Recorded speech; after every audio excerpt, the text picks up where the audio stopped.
So మనం అయితే ఇప్పుడు ఆఫ్ఘనిస్తాన్ బిర్యానీ తినడానికి అయితే ఆఫ్ఘనిస్తాన్ బిర్యానీ సెంటర్కి వచ్చామండి. మీరు చూస్తున్నారు కదా, దీన్ని ఆఫ్ఘనిస్తాన్ బిర్యానీ అంటారండి. మనలాగే ఉంటుంది, కిస్మిస్లు ఎక్కువ ఉంటాయి, స్వీట్గా ఉంటుంది బిర్యానీ. దాని బిర్యానీకి తోడు వీళ్ళు ఒక రొట్టె ఇస్తారు, తర్వాత మీకు ఈ టైప్ ఆఫ్ ఇది ఇస్తారు, తర్వాత ఈ క్యాబేజ్ ఇది ఇస్తారు, ఇది గోంగూర తోటకూర లాగా ఉంటుంది, తర్వాత ఫ్రెంచ్ ఫ్రైస్ ఇస్తారు, తర్వాత బిర్యానీతో సూప్ కూడా ఇస్తారు.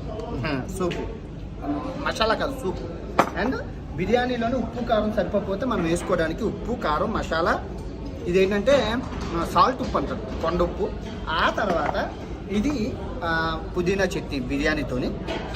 అండ్ ఇది ఏ క్యా బాయ్ ఫిట్నీ స్వీటేనా. బిర్యానీ తర్వాత తినడానికి ఫిట్నీ ఇస్తారు. ఆ తర్వాత బిర్యానీతో చూడండి ఎన్ని ఇస్తారు, సలాడ్ కూడా ఇస్తారు బిర్యానీతో. ఇవన్నీ కలిపి దీన్ని ఆఫ్ఘనిస్తాన్ బిర్యానీ అంటారు. కూర్చొనే తినాలి, మండీ స్టైల్ అనమాట.